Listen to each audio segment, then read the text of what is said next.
FM. Si vous venez de nous rejoindre sur l'antenne de Nord FM, vous êtes bien calé derrière votre ordinateur si vous nous écoutez en France ou bien ailleurs dans le monde sur le www.martiniquenordtv.fr. C'est à 10h12 exactement que débute officiellement ce nouveau rendez-vous politique du samedi. Ce nouvel épisode avec notre invité du jour, il s'agit de Joseph Virasamy. Joseph Virasamy qui est le chef de file de la liste départementale contre la collectivité territoriale de Martinique. Bel bonjour. Et bonjour, bonjour à tous nos auditeurs, bonjour aux auditeurs du lointain, et M. Martinique aussi. Et tout de suite, avant d'aller plus loin, je voudrais adresser mes condoléances. On est très attristé contre ce qui s'est passé hier en France. Vous savez que la France est un pays qui m'est très cher, j'ai beaucoup vécu, j'ai 3 ans en France, et notamment à Paris, puisque j'avais des fonctions au ministère de la Recherche importantes là. Et donc je connais bien les rues de Paris. Mais une profonde tristesse, notamment à l'égard des familles, de personnes qui sont Bataclan, tout à fait France, et qui brusquement, en l'espace de quelques minutes, vont basculer leur vie, 128 morts, c'est terrible. Monsieur Virasamy, vous n'avez pas cherché à avoir de sigles, à avoir de gros slogans. C'est un titre simple pour qui annonce peut-être votre programme, j'ai envie de dire. Eh bien, nous avons présenté une liste, il y a 9 listes. Il y a une liste qui est carrément contre la collectivité territoriale. Je dirais que c'est une forme de référendum et que notre liste, si vous votez pour notre liste, vous allez voter non à la CTR, c'est-à-dire pour le retour du département et de la région. Les 8 autres listes représentent le oui. Le oui parce que, malgré tous les défauts dont nous avons parlé de la CTR, il s'arroge le droit, malgré tous ces défauts-là, de jouer avec la CTR. Donc de dire, bon, IJANA, on a fait le pays, même si on l'a fait dans le dos de la population. Moi, je trouve ça totalement immoral de vouloir, avant même de se poser la question, est-ce que ça correspondait aux vœux de la population, est-ce que c'est conforme à la Constitution, de dire déjà là, on avait dit. Je trouve ça moralement incompréhensible. Donc, il y a des mobilistes qui veulent, et ça sera pas diriger, devenir les rois, la président, etc., dans le jeu de la population. Nous offrons à la population la possibilité de dire au gouvernement français et de dire à toute la planète, nous pas d'accord qui peut gagner dans ça. Parce qu'il s'agit véritablement d'une mutation profonde de nos institutions. Et ça va entraîner une mutation profonde de la société qui va devenir une société de la peur. Alors, si vous voulez bien, prenons un petit moment pour que j'explique cela à la population martiniquaise. 5 minutes. 5 minutes. Et je mets un mot. Oui. Écoutez, on a posé, il y a au moins 4 infractions à la Constitution française et un viol de la population martiniquaise. Cela a été fomenté par M. Sarkozy et puis par le petit groupe des 6 parlementaires que nous avions à l'époque. Quelles sont les 4 infractions qui ont été Eh bien, vous allez voir. La question qui a été posée, les 2 questions qui ont été posées, il y a eu 2 questions et 2 consultations. Or, l'article 74, l'article 72 alinéa 4, qui nous concerne, 72 alinéa 4, je le redis bien pour que les gens peuvent aller vérifier, dit la chose suivante, que pour pouvoir interroger les Martiniquais pour avoir leur consentement, puisqu'il faut le consentement de la population pour changer, eh bien, il faut qu'il y ait, le président de la République ne peut poser qu'une question lors d'une consultation. Or, on a posé 2 questions lors de 2 consultations. Donc, on est déjà à côté de la plaque. On n'a pas suivi la procédure. Et cette procédure qu'on n'a pas suivie a eu d'énormes conséquences. Quelles ont été les conséquences? Eh bien, il y a 2 questions qui sont reliées l'une à l'autre. Si vous nous répondez non le 10, on va vous poser une deuxième question de rattrapage en quelque sorte pour vous forcer à répondre oui. C'est quand même un peu bizarre ce truc-là. Et puis en plus, on vous fait 2 consultations très proches, à 15 jours d'intervalle. Alors que les lois qui prévoient 2 consultations sur un même sujet, l'article 11 met 2 ans d'écart pour que ça soit bien distinct. Et il y a un article des collectivités territoriales. Lorsque vous faites un référendum local, par exemple dans la ville du Lorrain, vous ne pouvez pas sur un même sujet faire le deuxième référendum avant 1 an. Donc le législateur a bien pris soin de séparer les deux consultations par une distance suffisamment longue pour qu'il n'y ait pas d'interférence dans les deux. Or là, on fait deux consultations liées par une question, liées par deux questions et liées par le temps. Rappelez-nous la première consultation et la deuxième. Alors, la première consultation disait: est-ce que vous voulez une collectivité unique relevant du 74? Nous avons répondu à 80% non, que nous voulions rester dans le 73 avec son département et avec sa région. La deuxième consultation, c'est: est-ce que vous voulez aller une collectivité unique exerçant les compétences tout en restant dans le 74?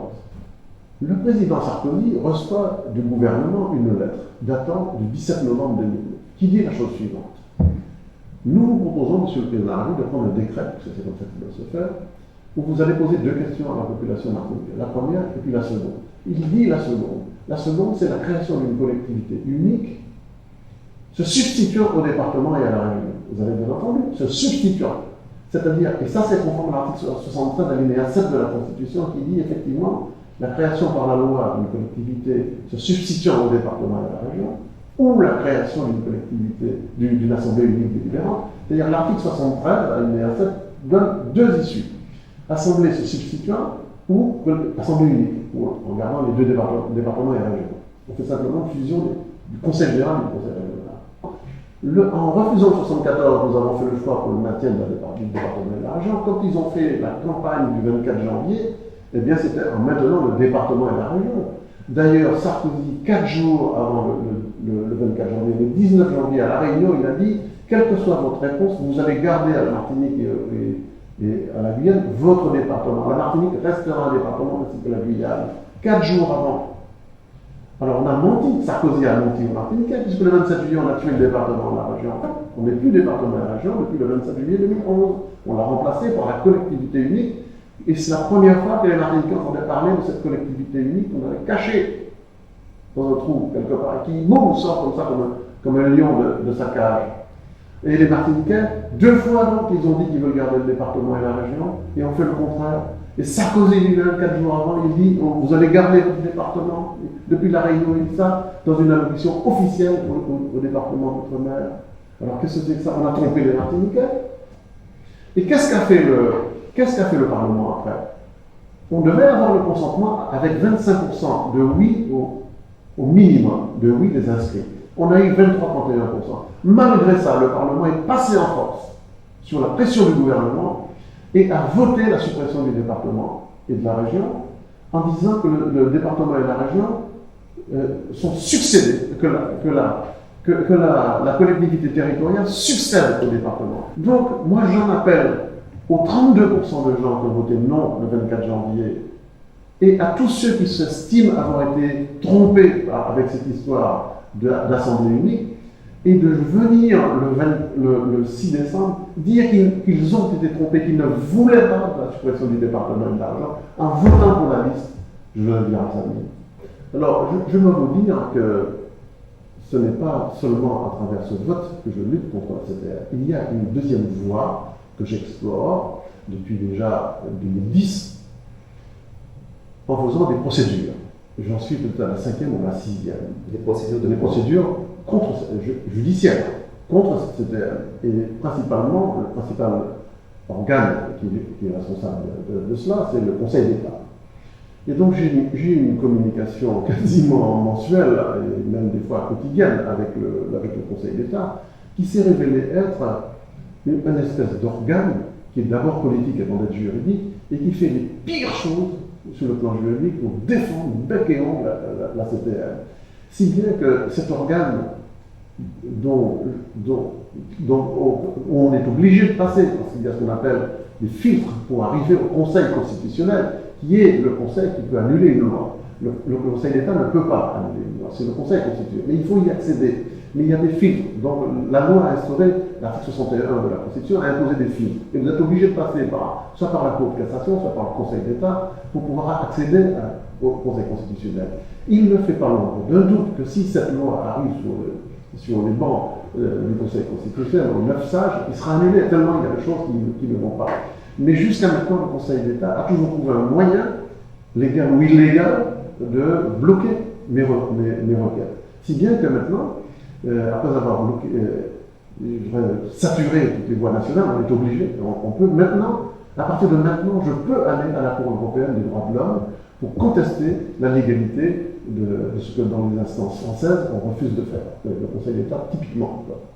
Donc, si on annule la CPM, nous allons revenir à une situation où il va falloir élire un Conseil général et élire un Conseil régional. C'est ce que vous mettriez en place si vous étiez élu le 6 décembre ou le 13 décembre. Eh bien oui, on ferait, la première chose que l'on ferait, c'est qu'on irait voir le président de la République pour lui dire, voilà, les Martiniquais ne veulent pas de cette CPM, ils viennent de le confirmer à nouveau. Nous vous demandons, parce que vous avez le pouvoir de le faire de par la Constitution, de transférer la loi du 27 juillet devant le Conseil constitutionnel, puisque le Conseil d'État nous barre pour le moment. D'accord. Donc voilà, nous avons fait. S'il vous répond par la négative. Il ne peut pas répondre par la négative. Eh bien à ce moment-là, de toute façon, nous ferions une procédure à nouveau, mais fort du poids des électeurs martiniquais. Et c'est pour ça que nous leur demandons de massivement se reporter sur. Mais je ne vois pas le président de la République devant quelqu'un qui vient d'être élu par le peuple massivement et refuser ce que les Martiniquais ont voulu dire, c'est-à-dire que nous ne voulons pas de cette CPM parce que nous n'avons jamais voté pour la disparition du département et de l'argent. Le président de la République, il sera forcément obligé de suivre ce que nous leur demanderions. Mais c'est obligatoire de toute façon. Mais même s'il acceptait, s'il répondait par l'affirmative et que vous obteniez ce rendez-vous avec le Conseil constitutionnel, ça ne va pas mettre une semaine pour pouvoir régler et pour pouvoir remettre en place des élections à nouveau. Alors, d'une part, ça peut aller très vite. Même si ça prendra très vite, ça prendra plus d'un mois quand même pour que les choses soient mises en place. Que va-t-il se passer durant ce mois-ci? Qui va diriger la Martinique?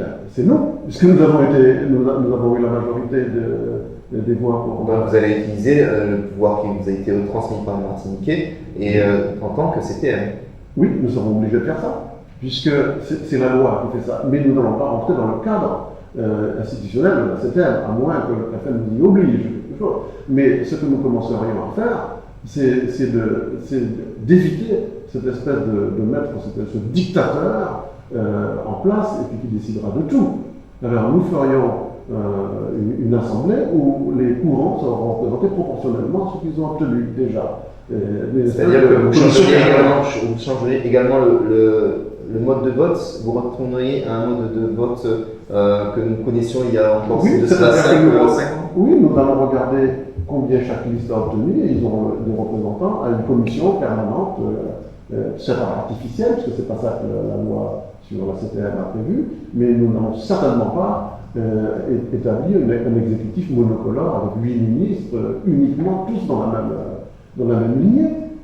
Donc, dans cette commission permanente provisoire, il y aura des représentants du NIM, du PPM, de l'ensemble de l'article nouvelle, et puis toutes les autres listes, s'ils sont présents. Nous allons faire comme ça. Et puis, mettons que les procédures en question mettent 6 mois pour préparer l'élection de conseil général et de conseil régional, et bien nous allons expédier les affaires courantes du conseil général. Il y a la continuité de l'État. Les choses ne s'arrêtent pas parce qu'il y a un préfet, il y a des administrations qui fonctionnent, qui répondent. Et donc le travail qui a été effectué par les salariés du conseil général et de la région à l'heure actuelle pour savoir comment ça va se passer, tout ce travail-là, ce sera un travail inutile alors? Eh bien oui, parce qu'il fallait commencer par le commencement. C'est-à-dire qu'il fallait que la collectivité unique soit irréprochable sur le plan, d'une part, de la démocratie. Est-ce que les Martiniquais ont bien demandé ça? Et deuxièmement, est-ce que qu'on a suivi toutes les procédures légales? Parce que vous comprenez bien qu'il y a 2 CPM. La CPM qui est prévue par les institutions, c'est parfaitement correct. Et là, on n'aurait eu aucun problème. Tout ce qui a été fait aurait marché.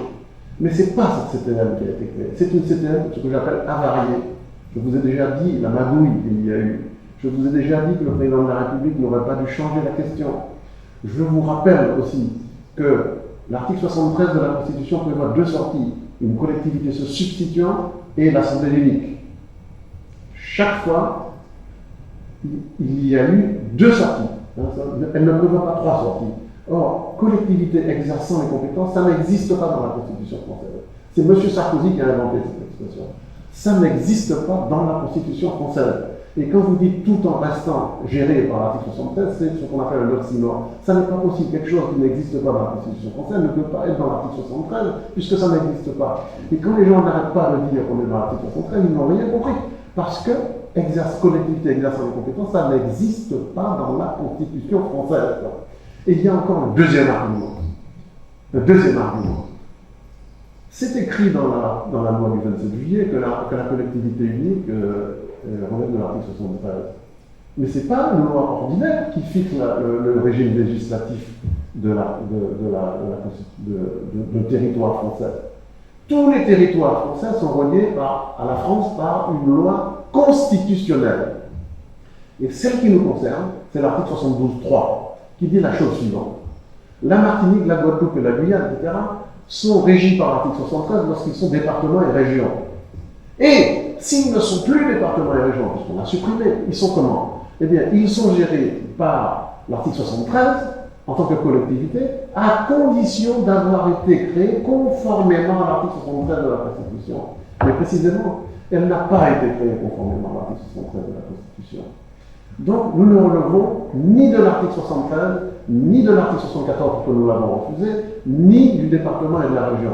Autrement dit, juridiquement, constitutionnellement, nous ne sommes plus reliés à la France par la Constitution française. Alors ça, vous m'avez bien expliqué, monsieur Virassani, mais par contre, au-delà de ça, moi c'est ça que je vous pose comme question, au-delà de ça, au-delà de cette situation, même si vous remettez le département, même si vous remettez la région, de quelle manière vous réglez les autres solutions, les autres problèmes plutôt, qui existent à l'heure actuelle et que certains Martiniquais vous ont relevé dans le micro-trottoir que nous avons diffusé il y a de cela une dizaine de minutes. Écoutez, dans ce cas-là, nous allons commencer par récupérer les dotations de l'État en tant que département et région qui vont être immanquablement supprimées avec la CPL. Nous allons récupérer les dotations de l'Europe en tant que région ultra-périphérique. Nous ne sommes plus RUP puisque nous ne sommes plus région. Il faut bien comprendre ça. Donc, pour commencer à résoudre les problèmes... Ce qui veut dire que depuis 2011, c'est bien ça? Oui. Ces subventions n'atterrissent plus dans les mains de la région. Parce qu'il y a un régime transitoire qui avait été prévu jusqu'à la première élection. Mais à partir de 2016, si on élit cette collectivité territoriale, nous allons avoir en application la rupture des relations parce que nous ne sommes plus RUP. Nous n'allons plus bénéficier des subventions de l'Europe. Tout ce qui est subvention de la région, nous allons perdre ça. Nous n'allons avoir que des subventions qui sont relatives à la collectivité. Mais il faut que vous sachiez la chose suivante. Dès lors que nous sommes collectivité territoriale de Martinique, nous allons perdre des automaticités du droit commun. C'est-à-dire que la Guadeloupe, par exemple, qui est restée dans le droit commun, tout ce qui sera décidé pour les départements au Conseil des ministres va valoir autant pour la Corrèze, pour la Bretagne, que pour la Guadeloupe, mais nous, non. Il va falloir aller chaque fois négocier à Bercy tous les ans notre budget. Nous avons perdu l'automaticité de ce à quoi nous avions droit. Et ça représente quasiment 20% du budget du département région. Donc nous allons perdre beaucoup d'argent.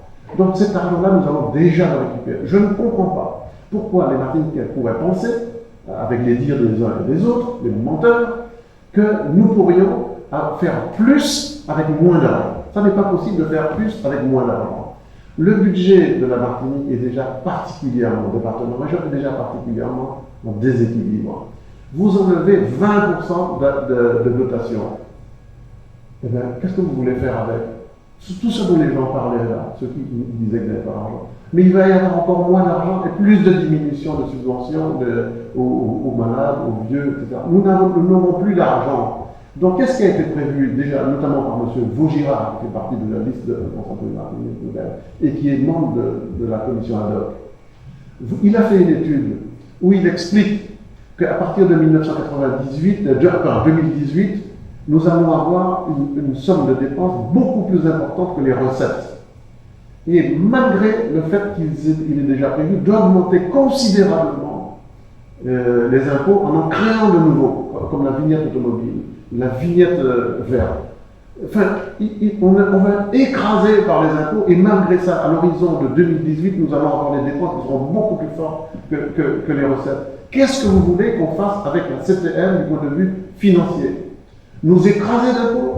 Diminuer toutes les prestations? Donc, vous, Monsieur Virassani, vous êtes notre invité du jour. Vous avez été chercheur, vous avez été chef d'entreprise, vous avez conseillé des jeunes, des moins jeunes pour pouvoir monter leur entreprise. Comment vous voyez la situation à l'heure actuelle pour les différents corps, pour les différents membres de cette population qui représente la Martinique? Écoutez, c'est un problème complexe déjà et qu'il faut prendre à plusieurs niveaux, à plusieurs dimensions. Pour commencer, je crois que si on regarde la manière dont se situe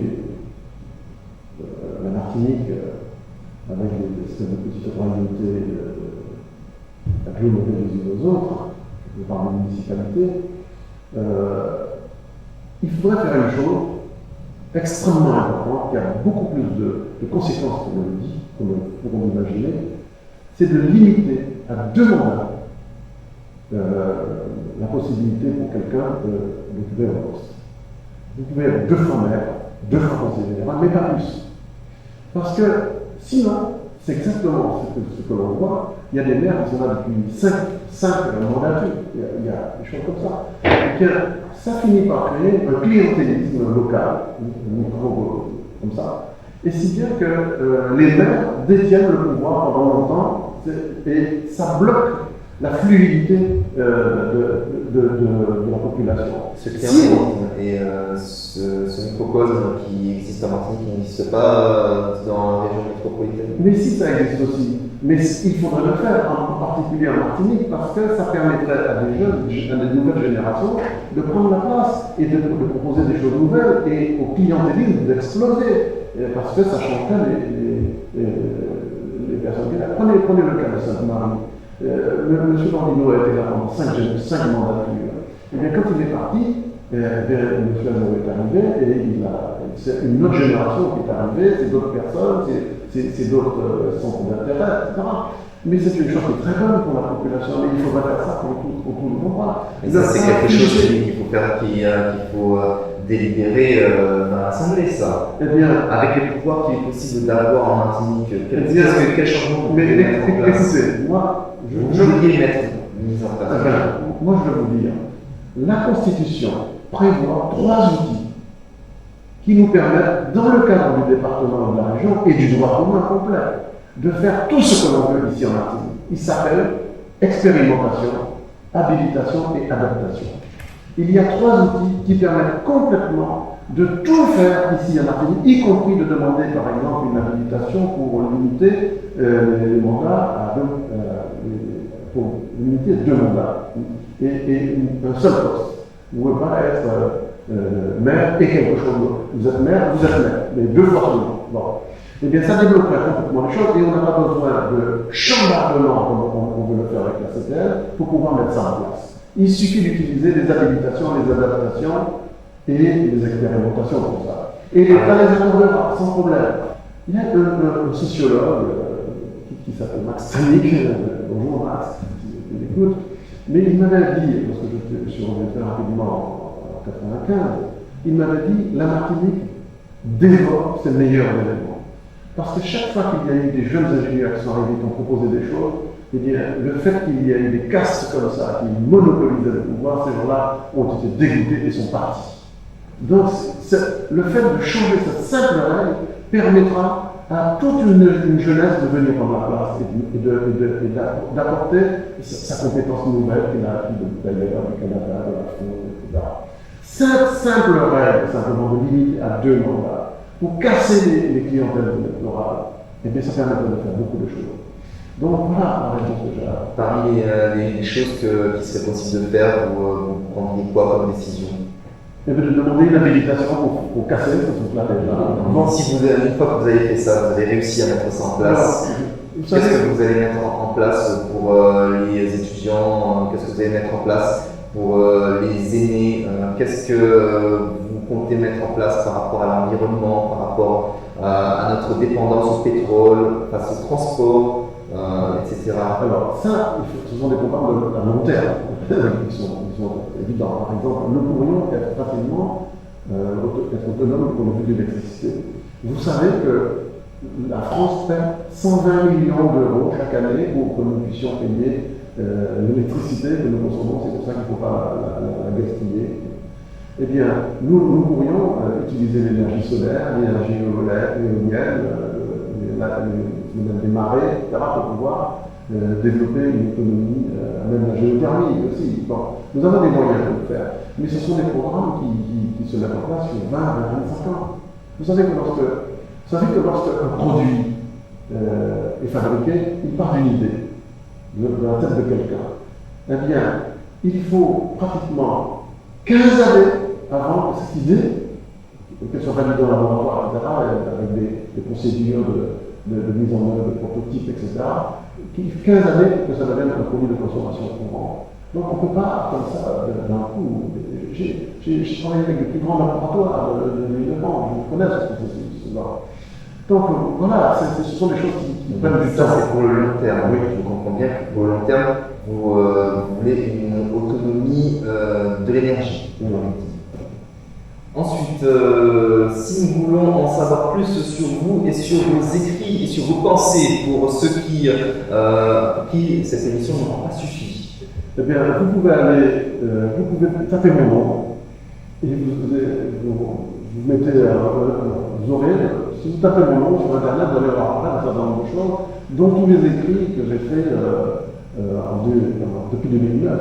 Vous avez par exemple un chef de M. Seguin, par exemple, c'est un écrit que j'avais fait pour me moquer de Justin Daniel, qui racontait des tas de bêtises à une journaliste en disant précisément que le département allait rester. Maintenant, on n'est plus là, on est des tas de bêtises, monsieur.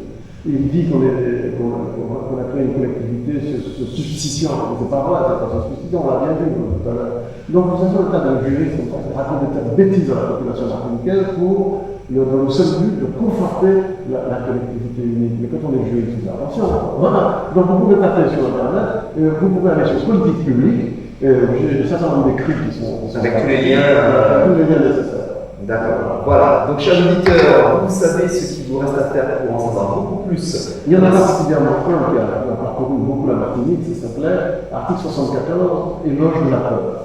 Et là, j'expliquais beaucoup de choses, déjà, à ce moment-là. Ça serait le dernier message que vous voulez faire passer, monsieur Biarzani? Ben oui, je demande aux gens, le 6 décembre, de voter massivement pour la liste départementale que je conduis, et ça sera comme un référendum contre la collectivité unique. Les autres, ils acceptent de jouer la collectivité unique, bien qu'elle ait été faite dans le dos de la population martiniquaise, ça c'est leur affaire morale et du point de vue de la population, du respect de la population. Merci beaucoup d'avoir été notre invité dans ce rendez-vous politique sur Nord FM et sur le www.martiniquenordtélévision.fr, une émission pour cette saison 2015-2016 qui a démarré sur les chapeaux de roue. Je vous souhaite un excellent week-end, faites très attention sur la route et profitez-en pour